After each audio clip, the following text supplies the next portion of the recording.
Vamos con la ayuda de don Guillermo Díaz.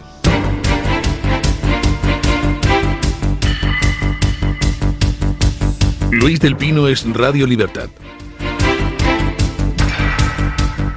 Hola, muy buenos días y cordial saludo para todos. Comenzamos con la información de este martes 29 de octubre contándoles que el exministro José Luis Ábalos llamó a Pedro Sánchez desde el avión de Delcy la misma noche del Delcy Gate. Según la información publicada por El Debate, la noche en la que la vicepresidenta de Venezuela aterrizó en el aeropuerto de Barajas, la misma Delcy Rodríguez le ordenó a Ábalos que llamara al presidente del gobierno, Pedro Sánchez, asegurando que de no hacerlo, ella no se bajaba del avión. En ese mismo instante, el exministro de Transportes marcó el número del presidente del gobierno y mantuvieron una conversación. Los hechos se presentaron justo cuando aterrizó el avión. Ábalos se habría reunido con Víctor de Aldama y Delcy dentro de la aeronave. El exministro intentó tranquilizar a la número 2 de Maduro poniéndose de rodillas delante de ella. Delcy había entrado en pánico después de enterarse de que si pisaba suelo del espacio Schengen se desencadenaría un conflicto diplomático. Fue ahí cuando tuvo lugar la conversación con Pedro Sánchez, una conversación que duró aproximadamente 2 minutos y que sirvió para tranquilizar a la vicepresidenta venezolana. Acto seguido, Delcy Rodríguez bajó del avión y procedió a ordenar que bajaran las maletas. Bueno, la verdad es que esta información del debate de Alejandro Entrambasaguas, pues es icónica, como se suele decir hoy en día. Ábalos de rodillas delante de Delcy pidiéndole que no se pusiera nerviosa y prometiéndole llamar a Sánchez. ¿Qué demonios pasó en aquellos días? Pues poquito a poquito vamos sabiéndolo. El caso es que el gobierno de Sánchez mintió por activa y por pasiva. Mintió nada más producirse el caso Delcy. Ábalos dio pues no menos de 7 versiones distintas sobre lo que había sucedido. El gobierno mintió en los meses siguientes, cuando aquello se llevó al Parlamento. Recuerdan ustedes a toda la coalición de investidura de Sánchez puesta en pie, aplaudiendo a Ábalos después de que se le sometiera a una sesión en el Congreso donde se pidió su destitución o su dimisión por el caso Delcy. Y desde entonces acá han continuado mintiendo. El número de versiones sobre lo de Delcy ha ido creciendo y ahora sabemos que desde dentro del avión donde subió Ábalos, que había negado incluso en su momento haber visto a Delcy aquel día, desde dentro del avión se llamó a Pedro Sánchez para que Pedro Sánchez tranquilizara a Delcy Rodríguez. ¿Qué tiene Delcy Rodríguez que un ministro de España y número 2 del Partido Socialista se le hinca de rodillas para tranquilizarla? Resulta peculiar, ¿verdad? Resulta humillante para los españoles, humillante para Ábalos, pero vamos, supongo yo que a Ábalos eso le da igual porque lo mismo le da 8 que 80. Pero vaya estampa, lástima que no exista foto de Ábalos de rodillas ante Delcy. Insisto, ¿qué tiene Delcy que es capaz de arrodillar a un ministro del gobierno de Sánchez? ¿Por qué Sánchez se arrodilla ante todo el mundo? ¿Por qué se humilla ante Marruecos? ¿Por qué se humilla ante Venezuela? ¿Por qué se humilla ante todos los sátrapas y enemigos de España? Es verdaderamente peculiar. A mí solo se me ocurre una explicación. Bueno, 2. El dinero o fotos comprometedoras. Si no, no entiendo semejante tanda de humillaciones. Bueno, vamos sabiendo, digo, lo que sucedió aquella noche. Creíamos que Marlaska había estado ajeno a la visita de Delcy. Él mismo ha tratado de desmarcarse de la visita de Delcy, pero resulta que no se desmarcó en absoluto. Vamos, que el Ministerio del Interior conocía todo el tema, porque negoció la visita con Koldo. Escuchen. Koldo García organizó junto al actual secretario de Estado de Seguridad y con conocimiento del Ministerio de Asuntos Exteriores alojar a Delcy Rodríguez en un chalet del centro de Madrid. El español ha revelado el contenido de una conversación de WhatsApp entre el exasesor de José Luis Ábalos y el actual secretario de Estado de Seguridad Rafael Pérez, el día anterior de la llegada de Delcy Rodríguez a España. Ya he hablado con nuestro director de Gabinete de Coordinación y Estudios para ponerlo en prevención hasta que llegue la comunicación de exteriores. Envíeme en todo caso los datos que tengas por aquí, le solicitó Rafael Pérez al entonces asesor de Ábalos. Koldo García le envió al instante la dirección del chalet y le respondió: tendrá que entrar por autoridades, llega sobre las 23 horas, lo último es donde se va a alojar, especificó Koldo tras compartir con Pérez varias fotografías. Es un chalet y están informados todos, advirtió el entonces hombre de confianza de Ábalos. Estas conversaciones están en manos de la UCO de la Guardia Civil y hacen parte de las pruebas que examina el juez de la Audiencia Nacional, Ismael Moreno, encargado de instruir el caso Koldo. Bueno. A ver, vamos a tratar de ordenar la información porque esto ya empieza a ser un perfecto caos. En torno al 10 de diciembre se produce esa comida en un restaurante propiedad de Aldama por el 60º cumpleaños de Ábalos. A esa comida asiste pues el gobierno prácticamente en pleno. Asiste, por supuesto, Ábalos, asiste Sánchez con su mujer, asiste Carmen Calvo, asiste Félix Bolaños. Creo recordar, bueno, como no estoy seguro, no lo diré. Asiste, por supuesto, el propio Aldama. 30 horas después de aquella comida se redacta la invitación a Delcy para que venga a España. Y parecía que habían quedado al margen de la decisión tanto exteriores como interior. Pero resulta que Koldo negoció el viaje de Delcy Rodríguez como si fuera una autoridad. Bueno, de hecho lo es miembro del gobierno venezolano. Negoció los detalles de la llegada de Delcy Rodríguez como autoridad a España con Interior, con uno de los cargos de confianza de Marlaska. Luego Marlaska estaba al tanto de la llegada de Delcy. También se negoció con Exteriores, pero recuerden ustedes que Exteriores estaba en ese momento vacante. El día 1 de diciembre se había ido Borrell a la Unión Europea como nuevo encargado del tema de Exteriores, con lo cual quedaba el asiento en el Consejo de Ministros vacante.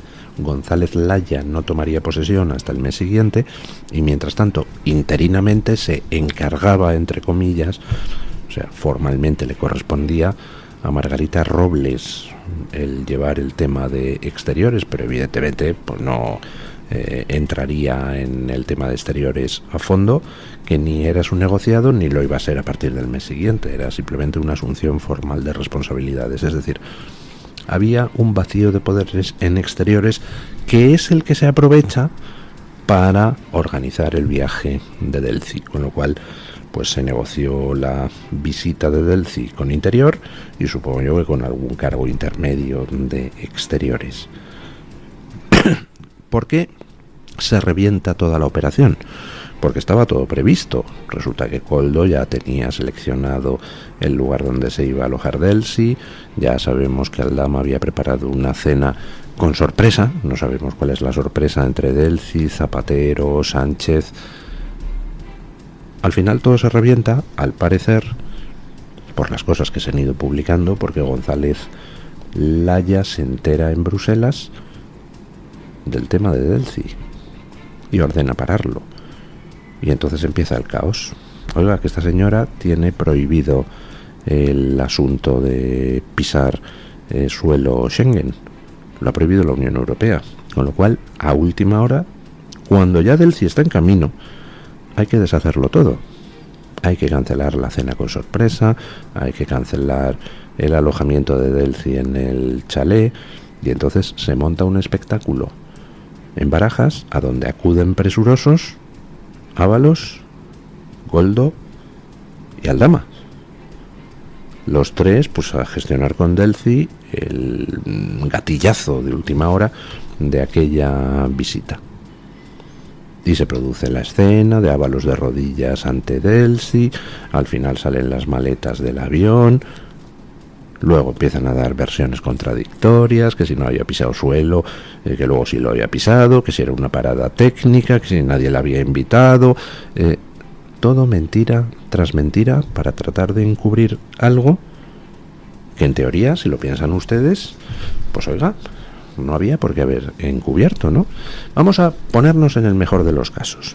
Vamos a suponer que de buena fe Pedro Sánchez autoriza la visita de Delphi y que de buena fe sus subordinados se la han propuesto y la han organizado, y vamos a suponer que todos ellos están de buena fe en el asunto, y cuando está el avión de camino alguien, parece que González Laya, avisa que esta señora tiene prohibido pisar en suelo español.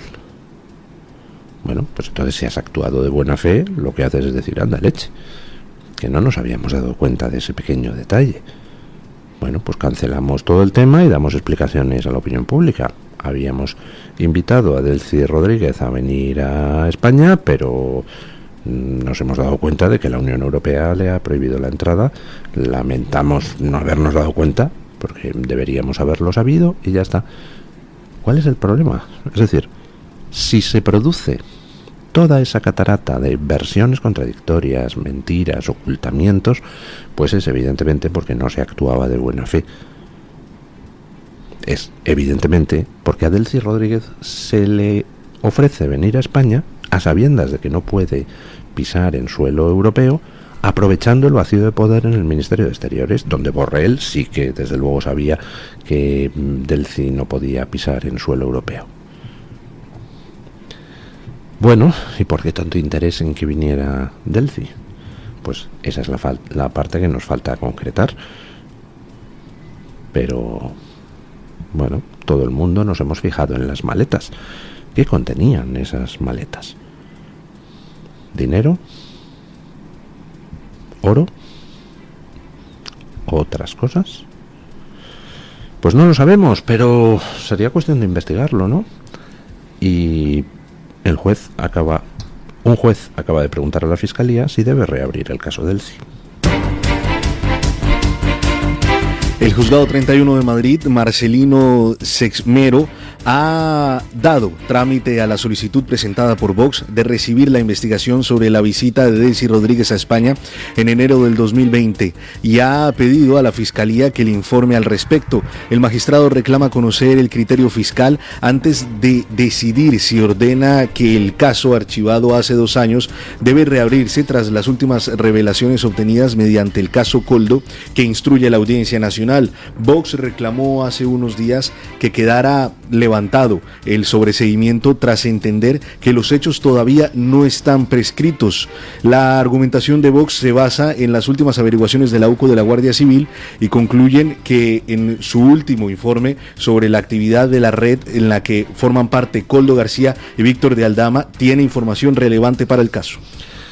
Bueno, pues hace 2 años Vox había denunciado el caso Delphi en los tribunales y aquello se archivó directamente, casi sin hacer ningún tipo de averiguación. Por aquellos días, pues todos intuíamos que lo de Delphi encubría alguna guarrería de gran tamaño, pero es verdad que no teníamos todavía los datos suficientes. Hombre, yo creo que en un país normal un juez habría tratado de indagar esos datos suficientes. Precisamente si se ve algo extraño, pues se pone en conocimiento de la justicia y tiene que ser la justicia, que dispone de los mecanismos de prueba gracias a la policía judicial, quien debe intentar dilucidar qué pasa. Pero también es verdad que si un juez no ve de entrada muy claro cuáles son los indicios delictivos, pues hombre, pues tampoco se puede poner a hacer investigaciones prospectivas. Vale, hace 2 años se archiva el tema, pero ahora la catarata de informaciones que ha salido es enorme y estamos viendo cómo en esa visita de Delphi aparece implicado precisamente el empresario que ahora está en la cárcel por haber defraudado presuntamente a Hacienda 180 millones de euros en la trama de los hidrocarburos.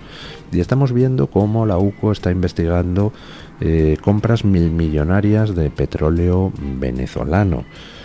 Y bueno, a la luz de todas esas informaciones y teniendo en cuenta que Aldama estuvo tanto en la preparación de la visita de Delcy como al pie de la escalerilla del avión, cuando Delcy llegó a Madrid, pues entonces está claro que ya sí hay materia para ver qué relación puede haber entre esa visita y una trama de corrupción de la que cada vez conocemos más aristas. Resulta tremendamente interesante lo que trae hoy The Objective, la información sobre las conversaciones de Aldama con Delcy Rodríguez. Hay una información que firma Jaime Susana en The Objective que lleva por titular: el comisionista, o sea, Aldama, a la vicepresidenta de Maduro, o sea, Delcy, le manda un mensaje: Baltasar es el más débil.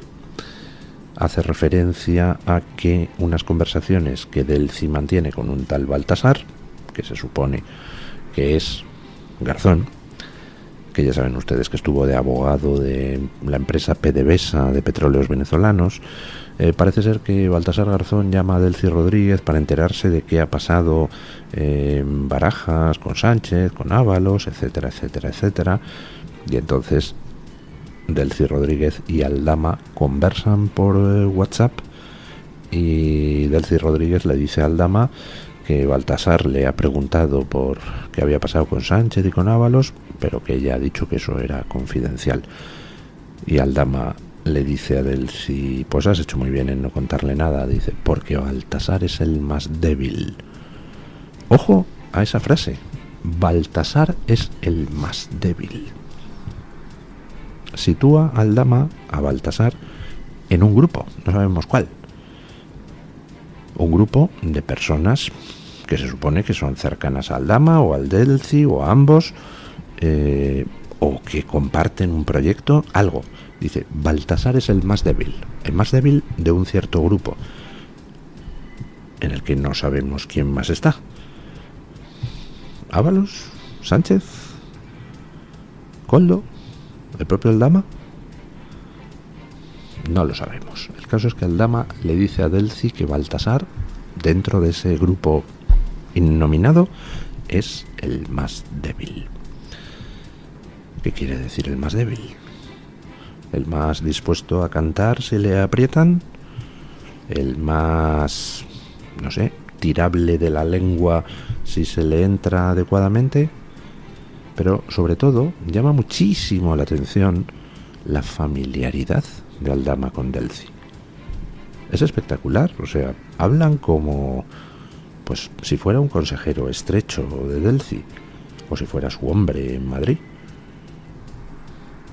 Ese es un aspecto de toda la historia que todavía no tengo muy claro. ¿Cómo se inicia esa relación entre Aldama y el gobierno de Maduro? ¿Aldama fue siempre el hombre de Maduro en España, dentro de la sección negocios? ¿O fue el PSOE quien pone en contacto a Aldama con Delcy? Fuera como fuera, desde luego los mensajes que estamos conociendo intercambiados por WhatsApp entre Delcy Rodríguez y Aldama pues indican un grado de relación, un grado de confianza, un grado de complicidad ciertamente llamativo. Vamos, tanto que Garzón es ese señor que se supone que todos visualizamos como si fuera una de las terminales de Maduro en España y en Hispanoamérica en general. Pues Garzón se ve criticado en esas conversaciones entre Aldama y Delcy Rodríguez. Hay que tener mucha confianza con el gobierno de Maduro para permitirse ese tipo de críticas. Baltasar es el más débil. Muy interesante. A ver si logramos saber cómo demonios entablaron relación Aldama y el gobierno de Maduro. ¿Quién actuó de introductor de embajadores? Ya sabemos quién actuó de introductor de embajadores de Aldama con Ábalos. Fue el hermano de Aldama, Policía Nacional. Hoy también se publica que fue en febrero de 2018 cuando se establece esa relación en Valencia.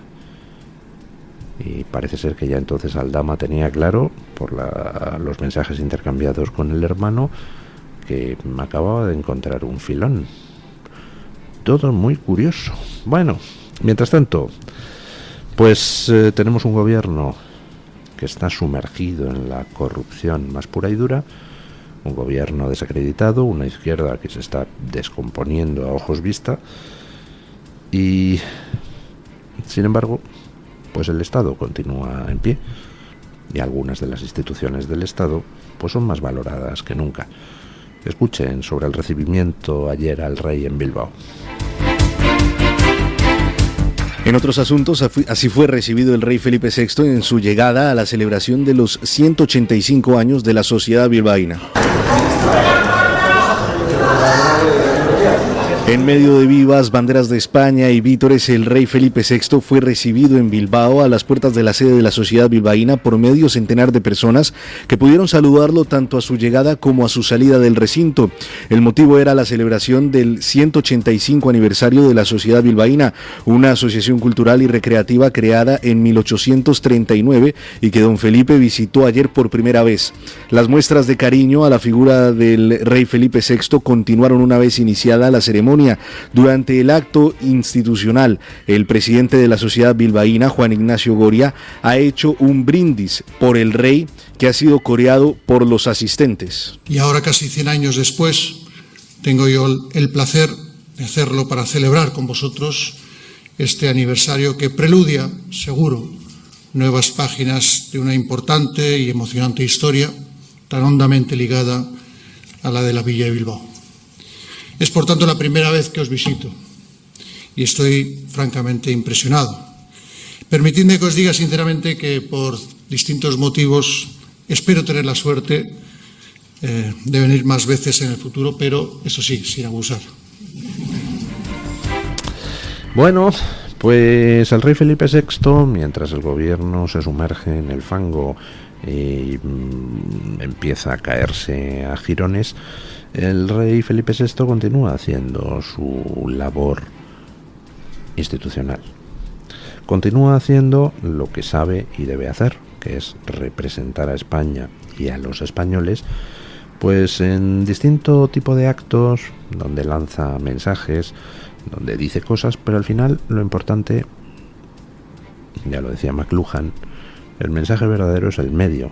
Lo importante es la visita en sí. El hecho de que el rey de España se presenta en Bilbao y es recibido por gente con banderas españolas en ese lugar donde tanto se ha invertido desde el gobierno regional y desde el gobierno central para tratar de expulsar a España del imaginario colectivo. El rey hace muchas cosas. Algunas son visibles, otras son invisibles. Hay mucha gente que dice, pero ante la situación en la que estamos, ¿no puede el rey hacer algo? Y generalmente son los mismos que luego disculpan que los partidos políticos no hagan nada. Los mismos que no exigen al partido político de sus amores que tome decisiones duras, exigen que quien se queme tomando decisiones duras sea el rey. El rey sabe lo que hace públicamente y sabe lo que hace bajo la mesa.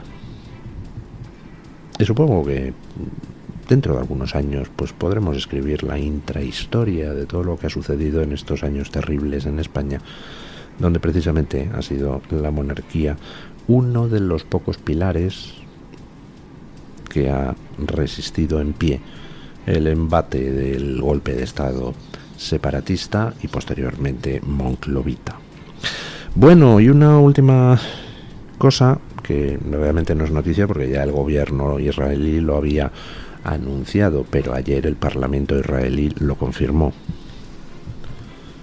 Abrimos la página de la información internacional contándoles que Israel ha prohibido a la UNRWA operar en territorio israelí. El Parlamento de Israel aprobó este lunes una ley que prohíbe a la Agencia de la ONU para los Refugiados Palestinos operar en territorio israelí, incluido en el anexionado de forma unilateral que se conoce como Jerusalén Este. La propuesta de ley salió adelante ayer en segunda y tercera lectura dentro del Parlamento con 92 votos a favor y 10 en contra. En el primer día del nuevo periodo de sesión, el texto estipula que la UNRWA no realizará ninguna representación, prestará ningún servicio ni realizará ninguna actividad directa o indirectamente dentro del territorio soberano de Israel. Pues me parece estupendo. Las organizaciones terroristas y la UNRWA, pues en fin, tiene todo el aspecto de ser organización terrorista en el mismo sentido que Bildu. A Bildu podemos decir que es una organización que defiende el terrorismo porque incluye a terroristas en sus listas electorales. Pues de la UNRWA podemos decir lo mismo, es una organización que defiende el terrorismo porque contrata a terroristas para trabajar con el dinero que mandamos desde Occidente para financiar atentados contra Israel. Me parece estupendo que a esta organización favorable al terrorismo, llamada UNRWA, organización que es la rama de Naciones Unidas para los Refugiados en Oriente Medio, les pongan de patitas en la calle y que Israel diga: en este país no pisan organizaciones proclives al terrorismo. ¡Hala! A pastar por ahí. Bueno, vamos con don Antonio O'Muloney, que nos trae las últimas novedades sobre la campaña americana. Ya ha pasado el evento de Trump en el Madison Square Garden, ya han pasado otros intentos de Kamala Harris por emular ese acto de fuerza política de los republicanos y de sus aliados en Manhattan, y este martes quedará una semana para las elecciones, para el 5 de noviembre. Parece que el campo de batalla principal, se viene diciendo, será Pensilvania. Quien gane en Pensilvania seguramente llegará a la Casa Blanca.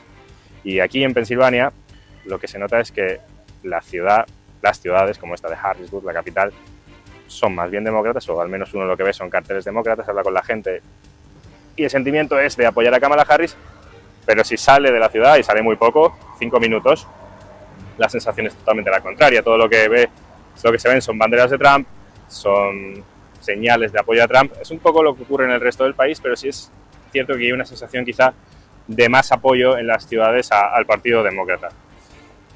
Todo esto contando con que las elecciones puedan ser más o menos limpias y en la noche electoral sepamos quién es el ganador. La experiencia de las últimas elecciones no fue el caso. Hace 4 años el recuento en Pensilvania fue muy, muy controvertido. Cuando Trump estaba a punto de ganar, con más del 80% de los votos contados y una ventaja de por encima del 10%, el recuento se paró y horas después ya sabemos lo que sucedió. Ganó Biden por un estrechísimo margen que al final le sirvió para ser el inquilino de la Casa Blanca durante los últimos casi 4 años ya. Vamos a ver qué ocurre. Las encuestas dicen por ahora que el favorito es Trump en este estado, pero mientras su diferencia esté por debajo de un margen razonable de error, que ahora está por debajo del 1%, es muy, muy, muy, muy difícil esperar que no pase nada raro y que no sea Kamala Harris la que se lleve el estado. Muchísimas gracias, don Antonio O'Muloney, director de La Gaceta.